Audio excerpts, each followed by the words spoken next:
So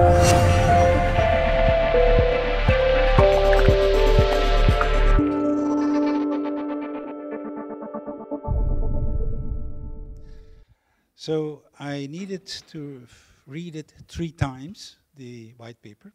And actually I suggest that the document that's available, I guess, I suggest that you read it.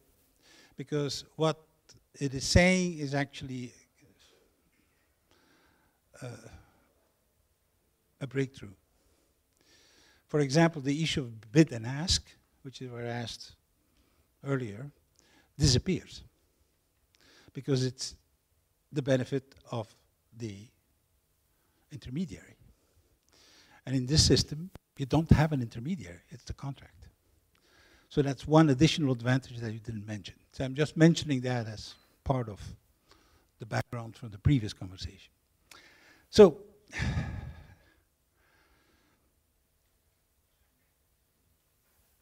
let me start with a statement from Ban Ki-moon.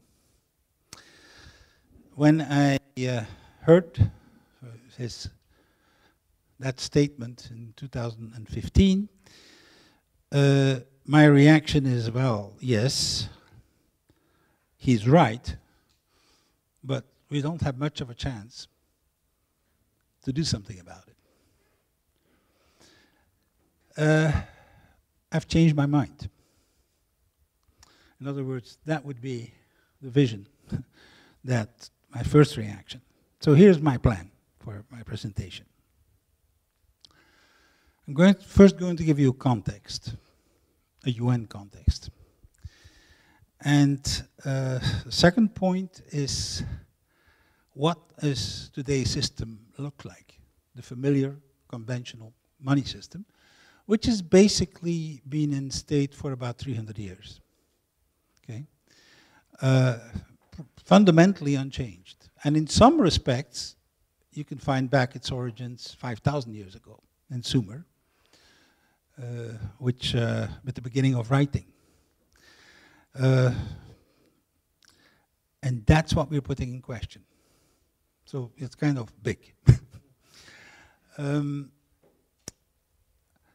To understand why I'm claiming that the current system is obsolete, you need to go to the physics of complex flow networks. An economy is a complex flow network in which money circulates. You know, the GDP is the sum of all the transactions using that particular currency. So just like, I would say, a natural ecosystem is a complex flow network in which biomass circulates, or your immune system is a complex flow network in which information circulates, or this electrical distribution system is a complex flow network in which electrons circulate, right? It's that level of generality that we're talking. And at that level of generality, we can learn something about the conditions of stability on the structural nature. And that is what actually been showing, proving that the current system is obsolete. My next topic is, where are we going with the kind of tools that we now have? And I'll have a very brief conclusion. So, here is the context that's been happening in the UN. In the year 2000, they decided that there would be Millennium Development Goals. You probably heard of them. There were 8 of them, and here they were identified, the first one being eradicate poverty, and reduce child mortality as an example, and, you know, improve maternal health, nice things, motherhood and apple pie. They were proposed by actually the administration of the UN in New York. There was no further contact with the people. However, they were very successful. Actually, for example, on poverty, the poverty has dropped by 50%. The extreme level of poverty of 1.5%. There were 800 million Chinese that got out of poverty, you know, which is unprecedented historically. Okay, I mean, at that scale and at that speed. So when they they have progress here. You can see them, it's not important. But they've been making progress substantially on the Millennium Goals. So they had then decided, well, what do we do next? And that was 2015. And they did it something differently. They actually asked the people. They made surveys around the world from normal people, okay? Not the governments, i.e., you know, farmers, women, whatever, normal, whatever people. And they came up with, of course, a more complex situation. They now have 17 objectives, okay? Again, let's not go into all of them. But these goals have been, for the first time, have actually been tested on the population of the planet. And after having been tested, they were approved by all governments officially in 2015. That these are the objectives for 2030. Okay. Now the problem. Nobody asked how much this would cost. Okay, and that's why I had a strong doubt back in 2015 that this thing was just a pipe dream. So here you have actually an analysis of the cost of the targets, top, this little squiggle line, and here you have all the funds in blue that the governments have a revenue capacity, in other words, taxation capacity, and the red bits, or the brown bits, are all the aid, international aid. So these are optimistic numbers, okay? Because the aid, actually, there is about half of the aid that has been promised by developing countries on the third world have never been paid for the last 25 years. So probably, will, you know, parts of this will also go that same way, particularly with the current mood in Washington, for example, okay? Now, the thing that's missing is, well, there have been a number of estimates. The lowest one is $4 trillion per year. Okay? Now, you might say a lot, you know, $4 trillion, buy you a couple of things. However, when you compare that to the world GDP, actually, you know, you have 75 GDP, you know, 4 of that is like 5%. I mean, you know, something theoretically thinkable. Now, here is the shadow economy. Shadow economy is what governments don't know about. Drug, prostitution, all the illegal things. That's, you know, a substantial amount. And this is the entropic sector. The entropic sector is the things that are part of the GDP, but are actually should be subtracted. The worse the air is, the more have people get sick and go to the hospital, and they're going to spend money, and that's considered good, GDP money. When the Exxon Valdez loses its oil, it's a huge benefit for the GDP. Don't ask the opinion of the people who are there, or of the birds, okay? So, in other words, it's the bad stuff that is a consequence of out of control or errors or other things that we're dealing with. So again, $4 trillion actually small compared to these things. But when you start talking of real numbers, trying to extract $4 trillion out of the world economy now is not going to be trivial to do nice things like reducing poverty. Okay. Now, today's system. That's the issue. How do we find $4 trillion? And I'm conservative. Okay, this assumes that the governments of the developed world pay all their promised aid and that the revenue of all the countries are fine.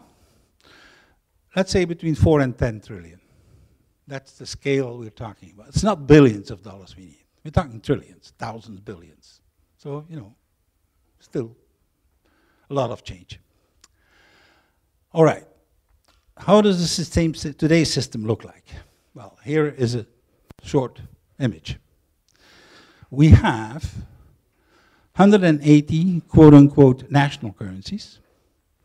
In fact, they're not national. They're not more national than, say, Federal Express.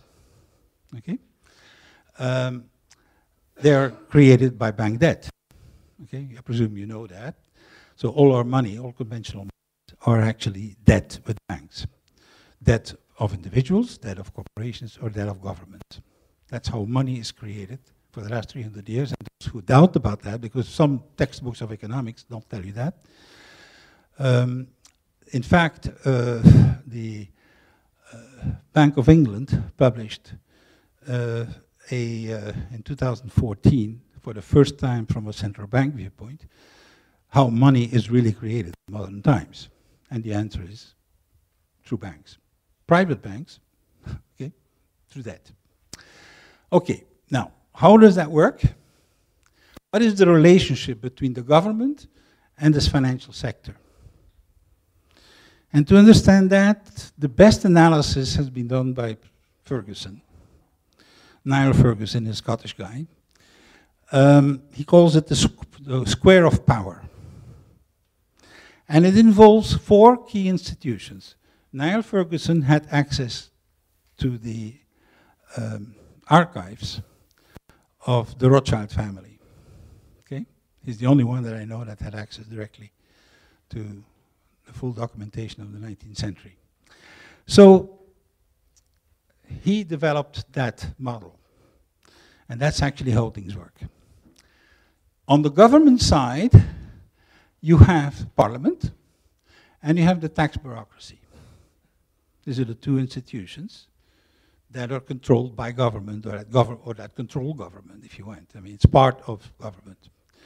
On the financial sector, you have 2 pieces: the central bank.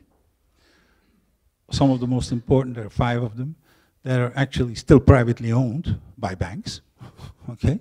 And there's always have a huge influence, okay? Through the boards and other stuff, okay? So, financial sector controls the central bank and the national debt, obviously, okay? Now, how does the play of citizens, all of us in this story? Well, we have actually 2 things. We can elect once in a while, we can vote, and we are supposed to pay taxes. That's our interaction with this. Okay? Now, let's look at what happened in Greece. You may remember the episode. I don't have to go into full detail. I presume you all heard about it. The financial sector actually controlled the bank and the central bank was the European one that Mr. Schauble for talking for. Okay, and they basically put the squeeze on national debt. You know, now national debt, when there's a problem, they had a problem with the tax bureaucracy. Tax bureaucracy was not working well. So, boof, back to Parliament. The elections don't matter. That's what Mr. Schauble said, and he's correct. That's why. Okay? So, that's the result for the case of Greece. Okay? Now, in fact, what we're dealing with is a pipeline. A pipeline model. Very simple. You have commercial banks that are creating the real economy and the anthropic sector. Out of control of these things actually are the shadow economy that we talked about. And out of this stuff is supposed to be going the sustainable development goals, the 4 to 10 trillion that's missing. It's not going to be obvious, but that's basically the pipeline. The money becomes available after taxes through the system. Okay? Now, an image replaces lots of words. You may have noticed that something is funny once in a while. By the way, one of the reasons is this graph. The little bottom part here is the real economy. This is the foreign exchange market, the volume of foreign exchange transactions, which are every 3 years evaluated by the Bank of International Settlements for a particular day. The trillions of dollars we're talking about here, okay, that's per day. Understand? This is a daily volume, not a yearly volume. So it's the tail is wagging the dog would be a nice way of putting it. But there's a lot of high-frequency trading, of course. Yes, yes, yes. Look, I'm perfectly happy to have half of it and you can keep it. And half of it is still enough to move the dog.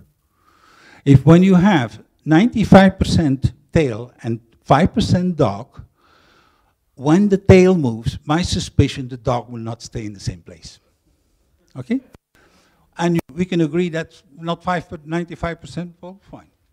With double counting and all that stuff, I agree there's some double counting. But that's okay. The other bit of this pipeline is the debt. Here is the debt of several countries, Canada, US, France, and basically we're getting to 100% of GDP.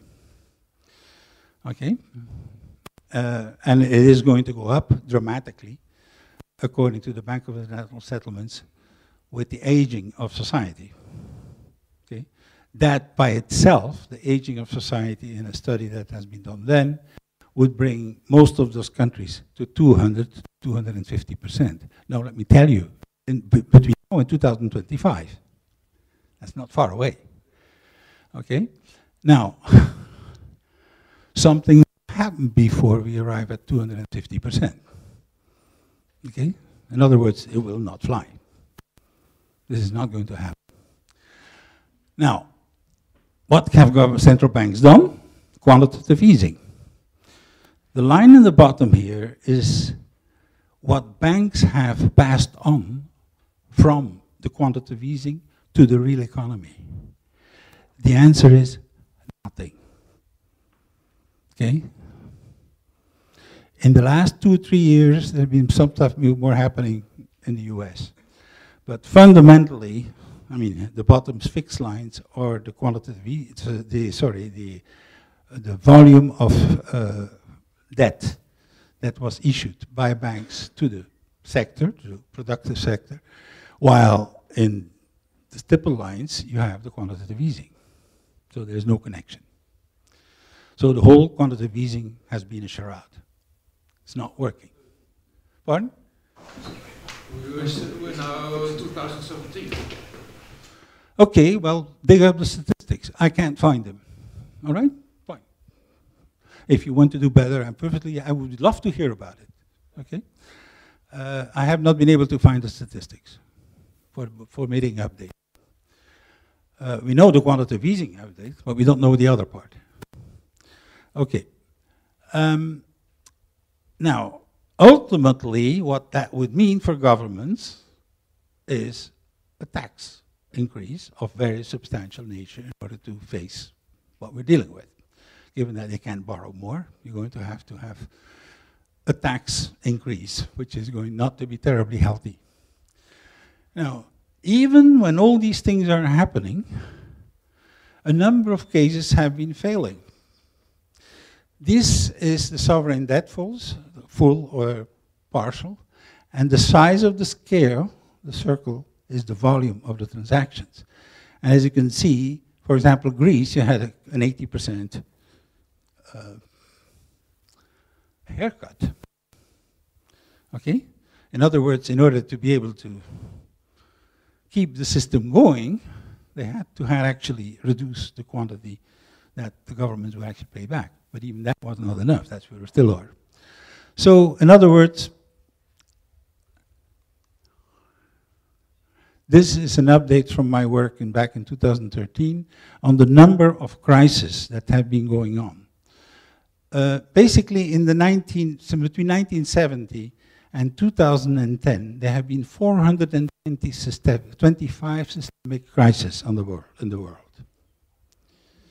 That means 10 per year on the average. So the 2007-2008 was the biggest, actually the biggest ever in history. But, kind of in the media, it's presented as if it's the only one. They talk about the crisis, right? Singular. Okay, 10 per year, over 40 years. So the system is structurally unstable, is my claim. You have the different types, state failure, banking crisis. Here we have actually the monetary crisis and sovereign debt crisis. With Greece, we have to add a new one. Okay? Now, why is this happening? Usually the textbooks in economics or the studies in this field, they all take one particular case. They would say, all right, the bank debt crisis, the bank crisis is one of them, and that's completely nothing to do with the, the sovereign crisis. Okay? But in fact, they're tied together.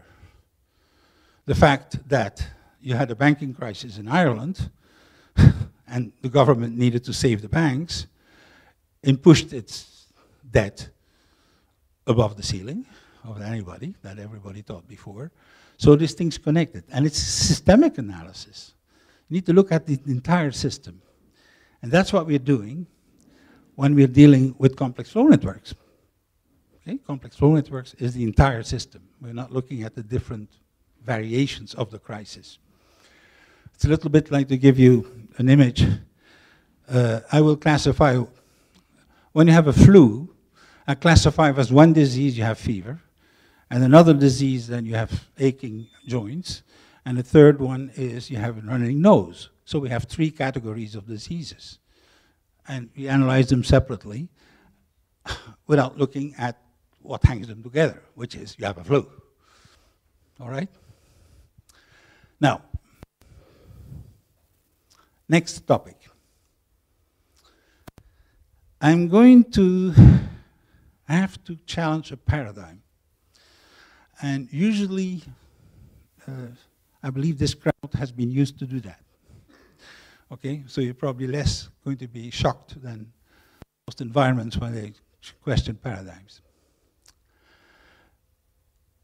However, the Western idea, since Aristotle, talking 2,300 years, we're looking at cause and effect to explain everything. And of course, that chain of cause and effect means that you need to have a primordial cause, right?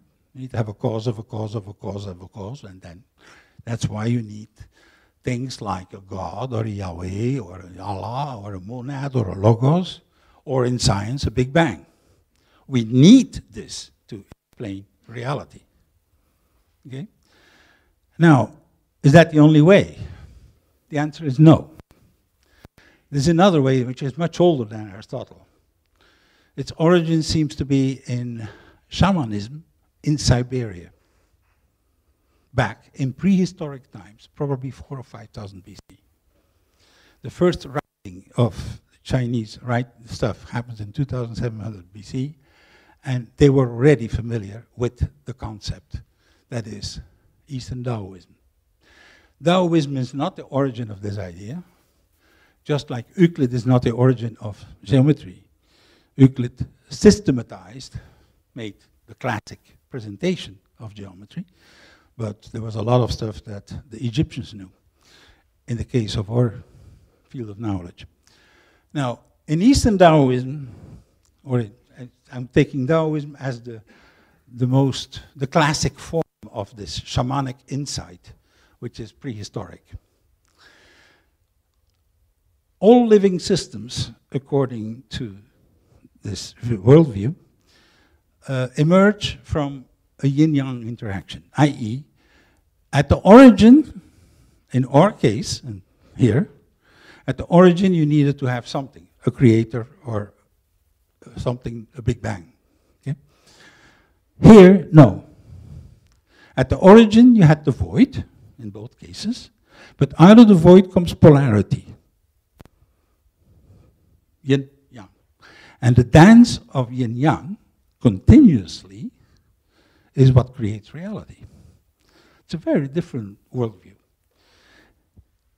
The interesting part, my work with Ulanovich has demonstrated from a scientific perspective in Western science that that way of looking at the world is actually the one that applies to all living systems, including ecosystems, okay? And including money. by the way, the money system. All are flow networks. So, this is a classic statement of two Chinese people. The motion of yin and yang generates all things in nature. We look at that as a naive, pre-scientific, kind of romantic view. But it's not. And here are some examples of the association between yin and yang. Let's not go into it. Night and day, cold and hot, earth and sky, moon and sun, and so on and so on. Most of those things are not relevant for what we're talking about. However, here are some of those that are relevant for what we're talking about, i.e. the economy. On the yang coherence, the best place to start is at the bottom. We have a transcendent God, typically with a beard, right? And in that worldview, central authority is the way to do things. Hierarchy works the way to organize everything that we do. Bigger is better. Technology dominates, peak experience, having, doing, efficiency, competition. The yin side, everything is divine. The divine is everywhere. And mutual trust is the way to organize reality. Egalitarian works best. Small is beautiful. All the kind of stuff that we know about, right? That we heard about in sustainability and that we don't have. By the way, this is missing for a very simple reason. Our money system, our money is all yang. It's an extreme yang construct. It's issued hierarchically, controlled mechanism. It's about having. It's, well, all these things here. Every feature about it is yang.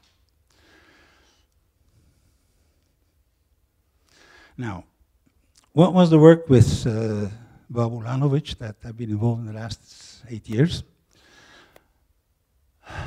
Bob has spent his entire life, he's one of the founders of Quantitative Ecology. Quantitative ecology is a domain, for example, to be concrete, he has gone to many different ecosystems in the world, natural ecosystems, and he spent his life measuring in grams per square meter per year what happens with biomass in every one of these different ecosystems. And there are a huge variety of them, right? So one thing they have in common, all these thousands of ecosystems, natural ecosystems, is they are sustainable, right? They're proof that they are sustainable, otherwise they wouldn't be there. As simple as that, right? The question that we raised was, what else do they have in common? And we were lucky. I mean, it could be 500,000 things that they have in common. No. They had two key variables that were in specific ranges. And the two variables were structural variables, diversity and interconnectivity. These are characteristics of the network that we're dealing with. In other words, what flows in the network does not affect the capacity for sustainability or durability of the complex flow network. And that is the reason that we are having, we can apply what we learned from natural ecosystems in the economy. They're both natural, they're both complex flow networks, which have diversity and interconnectivity. And what happens with interconnectivity and diversity, because they're structural, it applies to both of them. Now,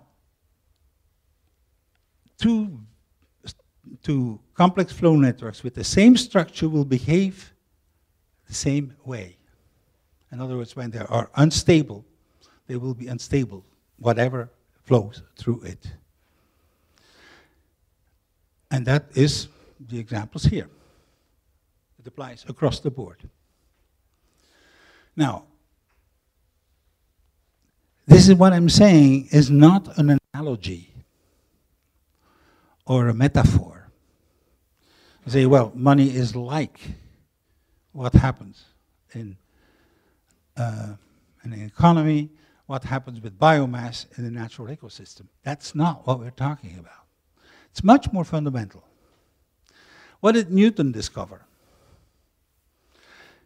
He discovered not an analogy between an apple and the moon. He discovered a universal law that applies to the mass of any object, including the apple and the moon. That was the breakthrough. Okay? Babulanovic discovered a universal law that applies to the structure of any complex flow network, independently of what flows in it. And it is saying we're dealing with systemic biomimicry. So, by the way, it happens also in electricity. You may have heard of the big blackouts that are happening, that happened in America. They were the ones you heard most of. They will also happen in other countries. In Thailand, the whole country has gone under. In India, about a quarter of the country has gone. So, same thing. It's the same mistake. They're pushing efficiency too far and making it streamlined, not having enough diversity anymore. And the whole thing becomes brittle. Now, the driver behind in Bob's work is entropy. Now, the entire field of economics, whether it's Marxist, capitalist, ignores entropy. I repeat, ignores entropy. It is the most universal law in the universe. It's the origin of gravity. So it's more fundamental than gravity. Okay? So we're talking of something enormous that's overlooked.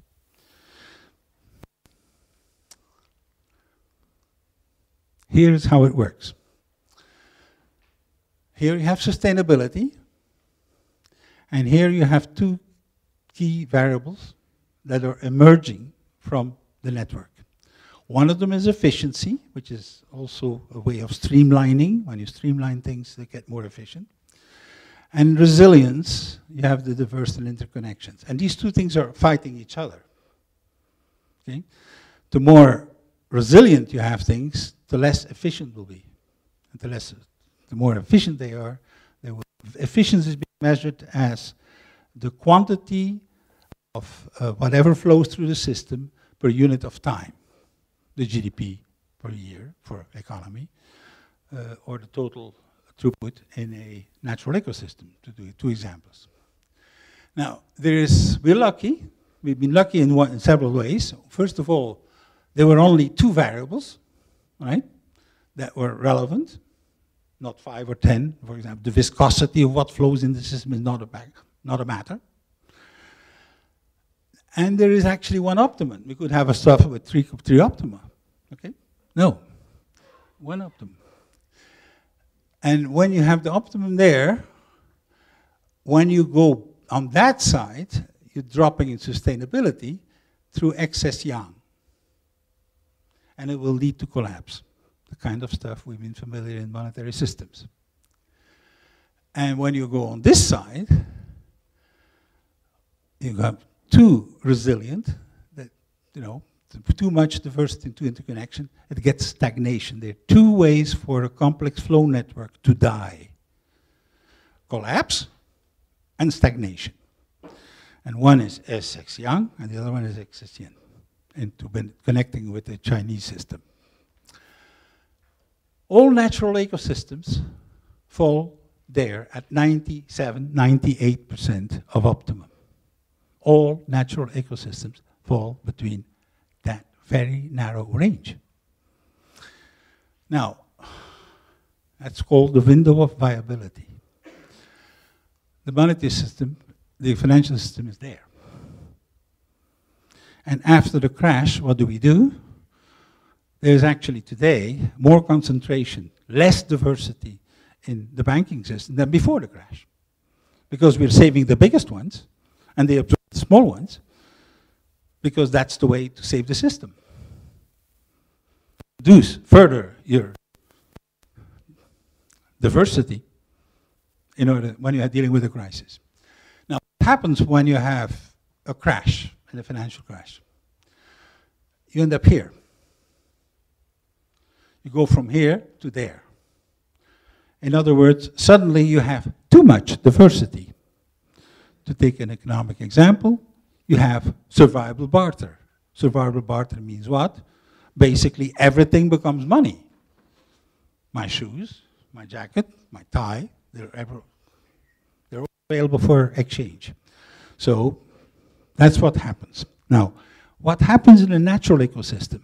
Imagine that I drop a bomb, an atomic bomb, over a forest somewhere. You come back 20, 30 years later, you're going to have a new forest. May not be the same, but you're going to have a new ecosystem that has emerged. How did that happen? So it happens here, and actually it climbs up here.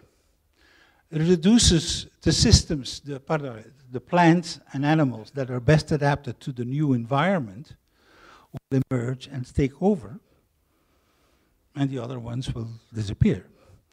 And you're going to have less diversity until you get back into the window of viability. What do we do with the money system? We do this. As soon as we can, we go back to the monopoly, because that's the way things are supposed to be organized, isn't it? A monopoly of a single monoculture, of a single type of currency created by bank debt. So we have been doing this little tour 425 times in the last 40 years. And we're going to have another 426 and another 427, I claim, as long as we are playing that game. It is predictable. Okay? Good. Now, that's what the problem was in old times. When the trains were built, they had one track. They didn't build two tracks. And, you know, things happen. Okay? And that's what we do today, still, in the monetary domain. We keep a single track. Back to the silo.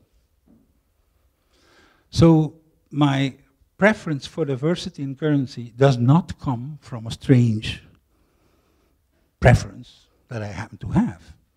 There is a scientific basis for it, and I claim we're going to be paying for it again until we learn. All right. What happens with complementary currencies? That's the other way of getting back here. One of the key arguments that economists will always use when you talk about multiple currencies, this is less efficient. They are right. You will go from there to there, and that is less efficient. You will have less volume per year. It's not streamlined enough for optimum use, quote unquote, from an economic perspective. But that's precisely what's needed in order to be able to get into the window of viability. And that's what we need to do. All right. Now let's apply what we learned.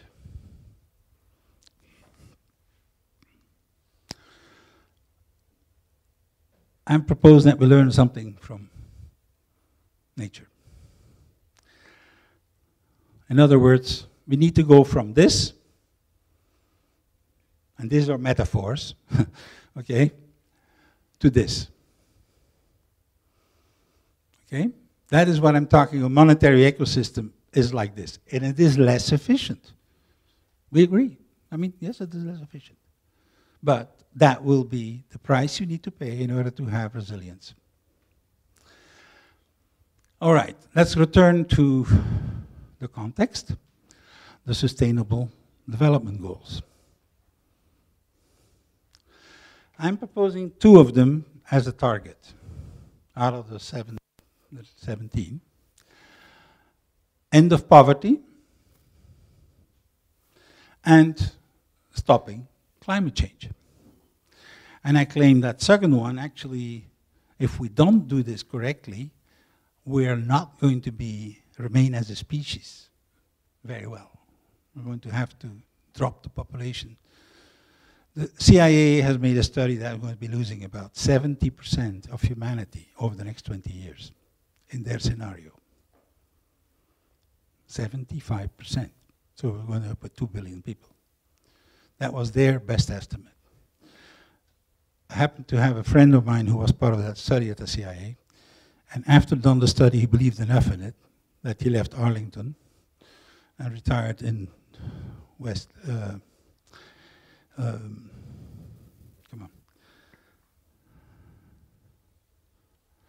Raleigh, South Carolina. Okay, he bought a big estate and built a bunker. That's one way of reacting to that study. Okay. Now, I also think that there's no real point in going halfway on this stuff. You know, if you're not doing it right, okay, I mean, of course you can do it very, very, very bad, but, you know, we really need to get the full package here. Or the full Monty is one of the expressions somewhere. Here we're back to the pipeline model, remember that? There's an elephant in the room. Can you get this? Create a second circuit. There is no reason for the government to borrow money from banks in order to pay for these things. It can't do it. At least conceptually, from a systemic viewpoint, it's doable. And you would then have a second QE, if you went, except that would be done by the government itself, for all the right sustainable development objectives. Okay? And some of the sideways would be actually with reduced climate change, we may have less immigration. The estimate of the OECD is that we are going to have, in the next decade, hundreds of millions of people moving from Africa to Europe under climate change. I don't know whether you realize what that means, a couple of hundreds of millions. We have a bit of a problem with, you know, a couple of million.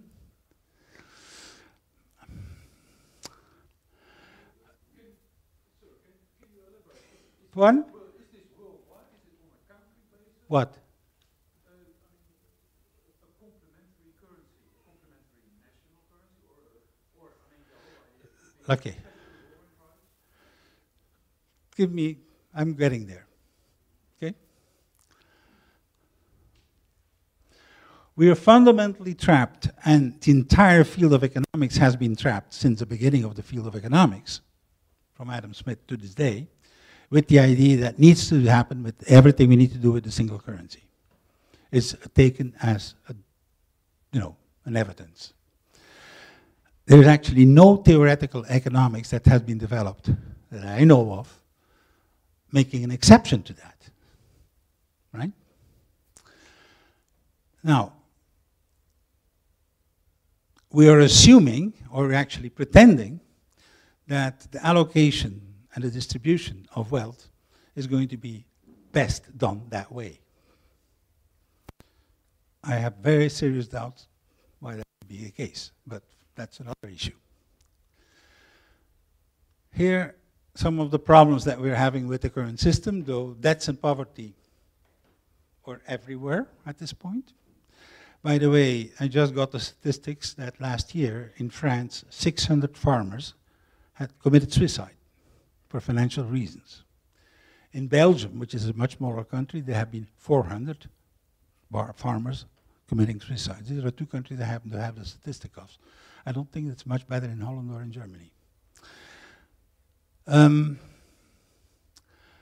Conventional money is created through private debt, banks, to serve for their own profits. That's how they create money, not for the benefit of humanity, or the benefit of the government, or the benefit of the economy, or the benefit of the government.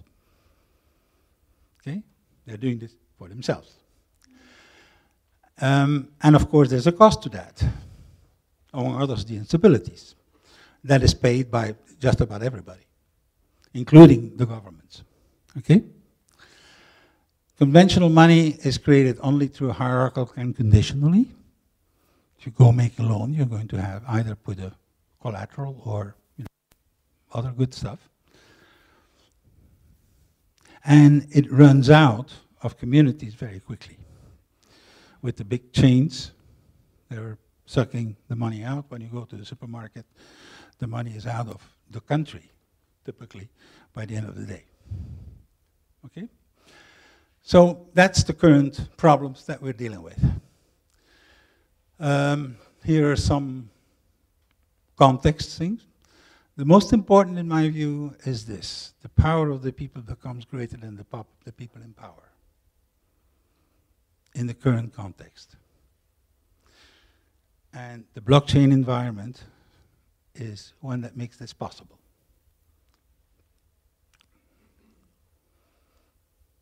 So you heard about the Bancor protocol. It creates liquidity and it makes it possible for an automatic price discovery without having a counterparty, which is a breakthrough, fundamentally, in the entire field. Okay. We are dealing with, for the first time, a user-issued currency. I'm repeating the word, user-issued currency. We have not known that since Sumer. Okay? People were not creating their currency. And that is what can be done with the Bancor protocol. It's actually user-issued. It's the user who puts in the reserves, 1 or 2 or whatever, that makes it convertible and all the other good stuff.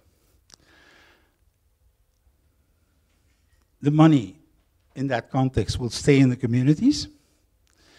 And there's one warning that I'm giving here. Money should be managed as a commons. In other words, if you accept a currency, it's like breathing air.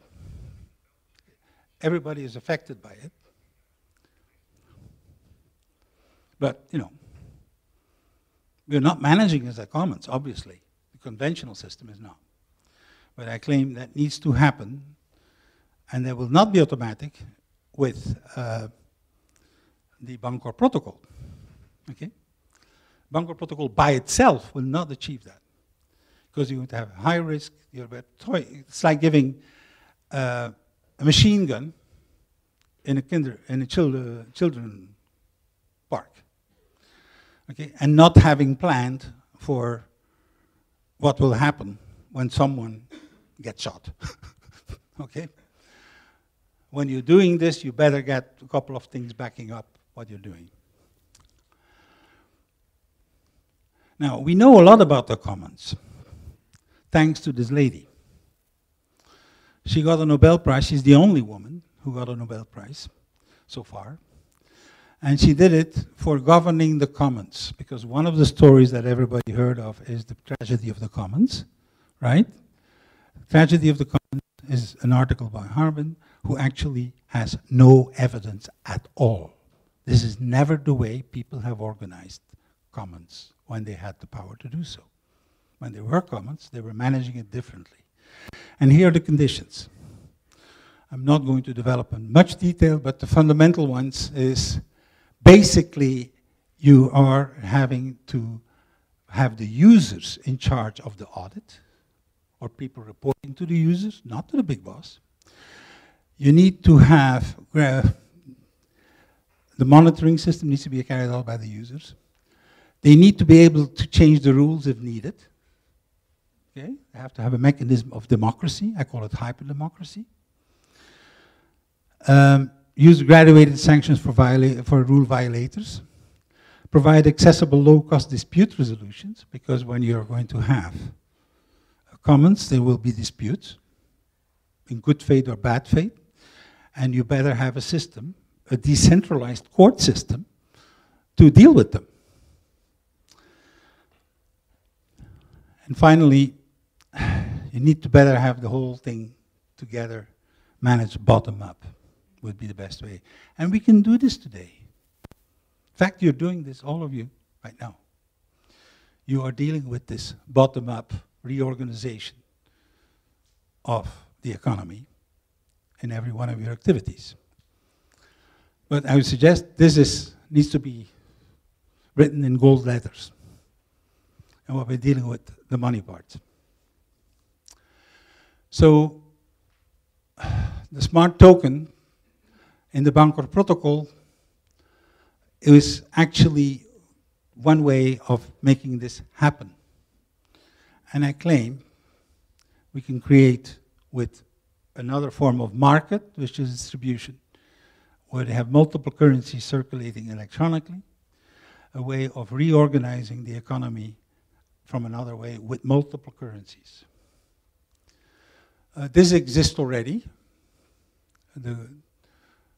in Israel. It's actually working right now.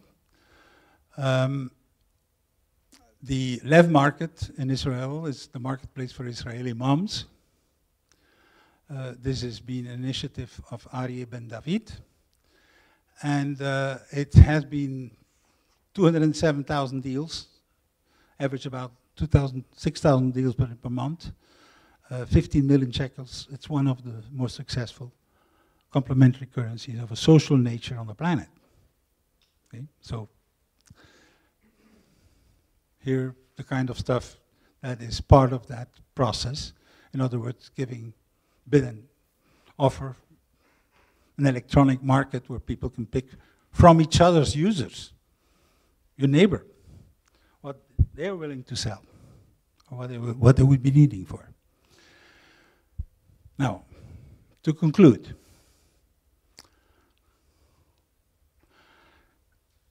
this protocol is providing a fundamental paradigm shift. It is the first time in history that we have user-issued currency, and if we are intelligent with it and responsible with it, i.e. provide the conditions for having it managed as a commons, which we know how to do, you know. For example, Aragon is one of the ways of organizing the legal aspects and the distributed court justice. It's already, it's actually going in, the tokens are going to be, it's on internet, okay, and it's going to be available in this month, on the 17th of May. Now, I claim that the Bancor protocol, combined with something like Aragon, and something like the group market that is operational in Israel, we actually have the Hanseatic League of the 21st century. The Hanseatic League, for those who may not remember, is a process that was started in two major waves. One of them was in the Middle Ages, the other one was in the 17th century. And it has, this is the part of it, the part of the world here that we're in right now is part of this. That's when it became wealthy. You know, this street was built in the 17th century in the good times of this system, by the way, here in Gracht. Now, there's a lot of history, and there were different, this has evolved over this, you know, it had actually been 400 years. It has evolved over the system. There's not one single way. But what it had in common is that the merchants were putting up standards of agreement between them of an international nature that were beyond the state. Because all the states were were all managed on local level and didn't have all an interest on making things simple. And it had its own court system, its own justice system. Okay? So here's actually a picture from Amsterdam from the 17th century. Here is the first seal of Lubeck. Lubeck was the first city to actually go part of the Hanseatic League back in the Middle Ages. We are here part of what we are surrounded by is actually a result from that period of world economy. And I would say that we have a choice. We can use the old ways, or we can try to go for the 21st century. I have my own preferences. I leave you choose yourselves. Thank you very much.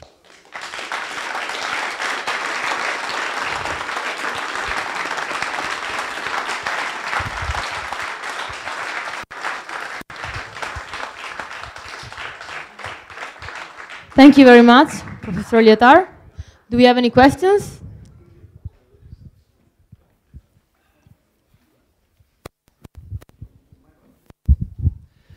Thank you for this presentation. Just wanted to have a question about user-issued currencies, just so we're clear. During many centuries in Europe, merchants, shops, small companies issued tokens that circulated as money in local economies. This was happening as a normal course of business. Also, in local communities, a lot was done on credit. Actually, most business in small communities was probably done on credit without actually using money. So isn't that already a bit like own issued currencies? Don't we have a long history of that?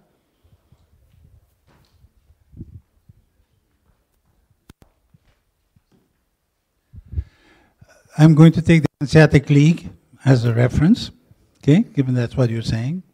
That in the Hanseatic League, they did not have their money. They chose, no, just a minute. You want to give your answer to your question? Okay, then I don't have to do it. They chose in the convention, in the currencies of the different areas, the currency of Florence, for example, the Florent, where actually the Dutch currency name came from later on, okay, the old Florent. They used these currencies as a reference, okay, and they did not issue their own currency. They chose the currencies that you want to use as a reference. And actually, that is not that far from what the Bancor protocol is doing, because the reserves are types of currencies of a type. One of them would be Lietaer, for example, in the example that you gave earlier. So in other words, what is behind it is not, by combining the tokens, you create a new currency this way, but at the time, that's not what they did. They used the different currencies from the different areas as their reference. And they were not issuing their own money. So it's different. And by the way, having a credit between two merchants does not give you a currency. I mean, they were using the currency of the area where they were in. That's all. And giving credit is different from creating a currency. Creating a credit in a currency is not creating a currency. Pardon? Okay. Well, what tokens are you talking about? Pardon? You're talking today. You're talking today? Well, we could claim the same thing now, that your bookshop has a loyalty currency. Well, I mean, if that's what you're calling it. It's not the same volume, let's say, because the bookshop today with loyalty tokens, that's only a small amount. They're not allowed to actually issue larger amounts. McDonald's vouchers have a lot of volume, I would assume. I have more measure, of course, but they're also very small. The examples you're giving would be typically with businesses, correct? I'm talking individuals. It's individuals that are part of the process. That is one difference. Okay, and that's what we're talking about. This is individually user issued. So, good. You talked about the need for alternative currency issued by users. Yes? Thousands of cryptocurrencies that already exist that also have their own governments in place that are essentially issued they're not convertible. The problem with all these thousands of them is that they're typically not convertible, and they don't have liquidity. Back to that. Okay, you have 2 or 3 or 4 actually that are having real volume to make it happen. Look, just a question of degree. Huh? I'm not saying it's totally liquid or not. All I'm saying, this is giving you a new way of having liquidity without needing a counterparty. But in terms of achieving the societal goals, Yes. Yes. it's very interesting. Yes. I don't see how Bancor specifically solves, like can fill that role. The mini cryptocurrencies that we have today can, all that I can see, also fulfill that. Okay. See how Bancor specifically achieves that. What I'm looking at, for example, for the poverty issue, right? That would be a citizen income, right? Or fine, that actually specifically, at least for all the people who are too poor. Pardon? Guaranteed income, fine, good. All right, what you can do with the Bancor protocol is you have the government, for one extreme form, that's not the only one extreme form, the government issues a tax credit that is not borrowed by banks, okay? And it gives the tax credit to the poor farmers, quote unquote, okay, in a blockchain form. And it circulates, the farmer goes to the restaurant, and the restaurant can pay his taxes. Because the farmer himself typically will not have nothing to do taxes from. So here is a way to address the basic income issue with a blockchain that we don't have today. That's all. Yeah. I see that many cryptocurrencies can do this, many DAOs. Oh, sure. The big difference of this one, it's convertible, and it has liquidity. It's convertible into any the. The liquidity for conventional cryptocurrencies can grow very large. I expect them to in the future as well. Okay. So you see that as a Oh. I'm just saying, I have been enthusiastic about this protocol as opposed to, for example, Bitcoin. Because Bitcoin for me is not a currency. Okay? It's not a currency, it's a speculation tool. And that explains that basically very small volumes are being traded. Yeah, Ethereum is better. It's better, yes. So in other words, we're talking of degrees here. Fine. So yes, I'm not saying it's the only way of doing it, but I'm saying this is the way we can do it. That's now available, and that wasn't available 2 months ago. That's all I'm saying. It's available. It's a whole new tool for governments to meet their objectives without having to increase their indebtedness. All right. Try every one of the other ones and tell me which they work. I'm happy. Yes, exactly. That's the point. I think that's the point. Is that it makes liquidity. Is that Ethereum is better, but if there's coming a new coin, a cryptocurrency, which is better, which could be better, has that liquidity, so it can expand, it can flow in the process, in the system, just by being in a liquid system. So if you really manage to make it liquid, then really innovation is also liquid. That's what's going to happen then. No, I mean it makes it the liquidity of a new. So if you have a new cryptocurrency, and it doesn't have that distribution, it doesn't work. It hasn't. It's going slow. But if it's liquid, it goes really like a liquid flowing process, and that makes it. I think one of the best innovations, if you succeed in that. And that's why I asked, what is the price coming with it? So if there's a price coming with it, then that is in the way of being liquid.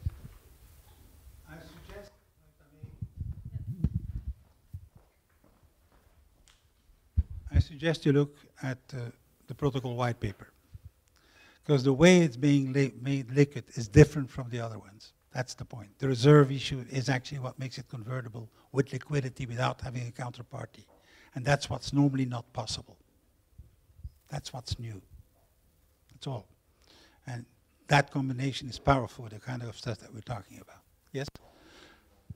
What do you see governments embracing this model, this grassroots model, to actually obtain the sustainable development? Because I don't see them developing. Well, first of all, they don't know about it, right? So currently, nobody knows about this stuff. As far as that, no. But even if they know, what is the incentive for a government to do this? Bankruptcy? Ask the Greeks. The Greeks will give you an answer that they would love to do this. Now, it's quite possible, in the case of the Greece, that the European Central Bank plays its role that it has played and says it does not want any other currency. That's quite possible. And there will be countries that will refuse this to do this, and fine. These are the ones that are stuck with the donkey. That's fine. Good luck. You know, see you on the other side. I think the pressure will build up. The pressure will build up. We're just at the beginning of the pressure of indebtedness and the aging of society, the two totally predictable things that are going to go to unbearable levels by 25. And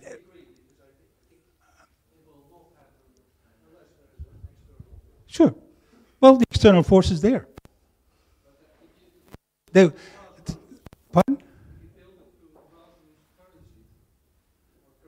Yes. I have no idea. At this point, we don't know. Frankly, one of the things I don't know is whether, I don't expect the governments to be the first to act. I'm giving that answer, but, okay? But we can actually do a lot with tokens and raising money with ICOs and put the results of the ICO in the token and you're in business. That's another way of not having to wait for the government to do anything. Thank you. Yes? I have a question about the instability in the current financial system. Do you think the most fundamental cause is that the lack of diversity in currencies?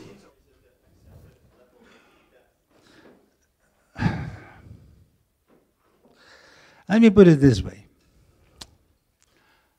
We're dealing with a house of cards. And it could be interesting for speculative purposes to know which card will slip first and bring the whole thing down. However, from a systemic perspective, it doesn't matter. You're dealing with an unstable system. And I don't care which one it will be that will move. And we have a hell of a lot of things possible right now. Just to deal in the Eurozone, Italy and Greece are definitely on the table. Okay? On the dollar, the Chinese have decided that's the end of the reserve currency, is the dollar. I don't think that will be going off very smoothly, but that's already what they have decided. They're doing bilateral deals to avoid using the dollar with everybody. Okay, so in other words, there are signs where things are brewing, which could be the next crisis. But to me, it doesn't matter what the next one is. As long as we don't change the system, we're going to have other ones, and other ones, and other ones. We have had them for a long time. There have been 46 major, full-blown collapses, according to Kindleberger, between 1639, which was the tulip bubble here in Holland, which at the time was the most important financial market in Europe and in the world. Okay? Between that and 29. 46 wipeouts. So it's not new. We're dealing with a very different system, you know, in Holland, and I claim they're dealing with the same system. They're all dealing with the same type of system. They're all pines. There were different varieties of pines, but they're all pines. There's no diversity. And that is the cause, fundamental cause. And if we don't change that, we're going to have more of them. That's all. And I know also have no illusions that it is not a very popular message that people want to hear, or that particular people in power want to hear. Yes? Yeah, I'm just wondering, so the community currencies that we have now, like Bristol pounds and the currency you created in your town of Ghent, yes. So all of them are pegged to the euro, to the pound. So I'm wondering whether it's even legally possible in the current framework to create community currencies that have a value that floats against fiat. Because that's what the Bancor protocol allows. So you have a reserve, yes. And then that forms kind of the base. But the value of the currency that you issue yourself is floating. It's among. I mean, the price is driven by supply and demand. The price here is driven by an algorithm. Yes, but I mean, the more people want the currency, the price goes up. Yes. Okay. But that's due to the algorithm. This is something that the current community currencies that we have now, they don't have this. So I'm wondering whether it's even possible within the current legal framework to have a Bancor type community currency. Well, you want to answer that one? Legally, it's not different. Legally, it's not very different than other cryptocurrencies that people are buying and selling in various forms.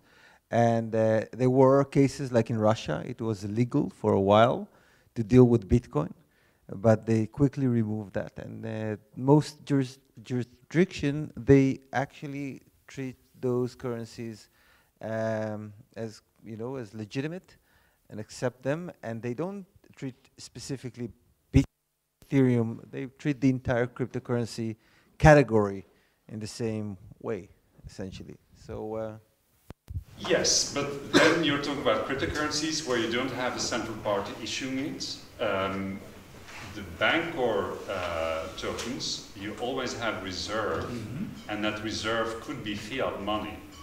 It could be. It could be a tokenized. It is actually a tokenized asset if it's a fiat money. So, for example, you can have local currency with gold as DIGIX token in its reserve. So, yeah, and I think that tokenized assets, they have their own advantages and their own risks. I think we see a lot more coming around, and they are definitely there in order to use them. I think that if there would be problems with the centralization of some of those solutions, we will see first more usage of crypto assets as reserve, because those are kind of lack the central component. And there are other interesting tools like CFDs and all kind of interesting way to achieve more stability within tokens that we can talk about it for hours. But you see what I'm saying? Way beyond the capacity of like a local village somewhere where they want to issue a local Bancor type token that is backed by something they know, and the only thing they know now would be fiat money. Yes, and I think that currently, again, token assets work. And I think that as long as they work and people are accepting them and they're using them, most of the traffic in many of the exchanges are happening in Tether, for example, which is tokenized dollars. So it's I think that we'll see different alternatives to that that will maybe use different countries, a different kind of banking system. But there's a lot to be happening in that field of stable coins and tokenized assets, and it's kind of a different problem that is solved by other forces. And whatever you can tokenize, essentially, you can use in the reserve eventually. That's the basic premise. Maybe there's one last question.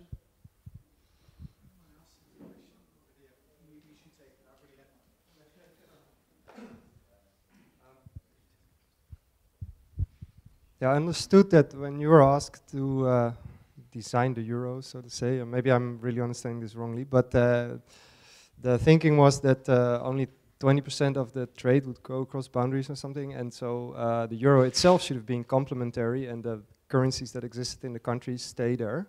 And to me, this makes a lot of sense because my euros here have a very different meaning than if I go to Montenegro and spend them there, for instance. So in this thinking, kind of the idea was that the euro functions sort of similar to the Bancor protocol or any other protocol that doesn't exchange, because it's, I mean, maybe you could comment on this. So in a different, related to like the Bitcoin being sort of the lingua franca currency, franco, and then we move through this. Could you comment on this? Yes.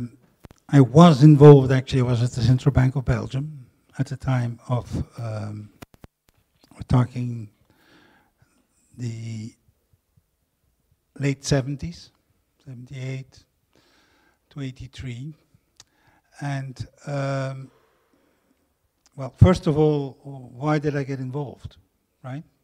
I mean, what happened at the time was the big meeting between Giscard d'Estaing and Helmut Schmidt in Bremen, where they made a declaration that Europe needs a monetary, a zone of monetary stability. That's like saying, you know, we like applehood, or apple pie and stuff like that. I mean, it's a motherhood, right? Doesn't mean anything. They didn't talk about currency then. Then Giscard d'Estaing went to Paris and said to the Banque de France, do something purely European. And Helmut Schmidt went to the Deutsche Bundesbank and said, do something that doesn't upset the Americans. These two ideas are not compatible. So the Bank of International Settlements is set up, it exists for these kind of issues. What they do is create a committee, the ECU committee, the European Currency Unit Committee, and they put a Belgium inside and in control of it. And the chairman was my colleague from the foreign department, and he walked into my office and said, you know something about systems, eh? What the hell do we do? Okay, so I've been working on this thing for about 3 years, and my proposal was different from what has happened. I did not want to have a common currency. I didn't want to have a single currency. I wanted to have a common currency. Okay? That all the countries in Europe use a single currency, the euro, plus everybody has his own currency. Why not? Right?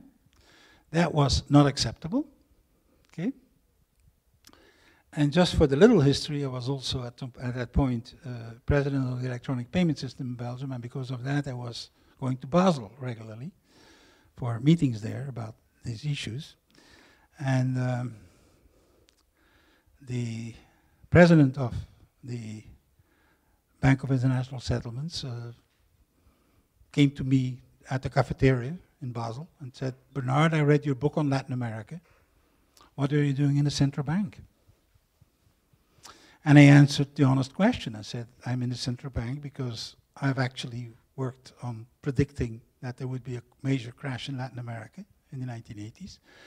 And I thought that the place that it would be structural, and that therefore we're going to have more of those. That would be. I described it as the first crisis of the 21st century in 1980, right? So, because I expected more of those, okay? And I thought that, well, the place to look at these issues would be central bank. And the only central bank where I have access is the Belgian one, because you cannot work. You can work for the for the State Department in the States as a foreigner, but you cannot work for the Federal Reserve as a foreigner. Okay, so they're more Catholic than the Pope, right? And central banks, okay, trying to be kind of national, right? So he said, Bernard, you don't understand. We exist, the Bank of International Settlements. Every central bank in the world exists only for one purpose, keep the system going exactly as is, not to improve it. You're right, the system is unstable, and if you want to do something about it, I suggest you go to the private sector, which is what I gave my resignation, because everything I've been trying to do to change the system was blocked. So that's why I resigned in '83. Okay, is that a fair answer? Okay, thank you. All right. Thank you very much, Professor Lietaer.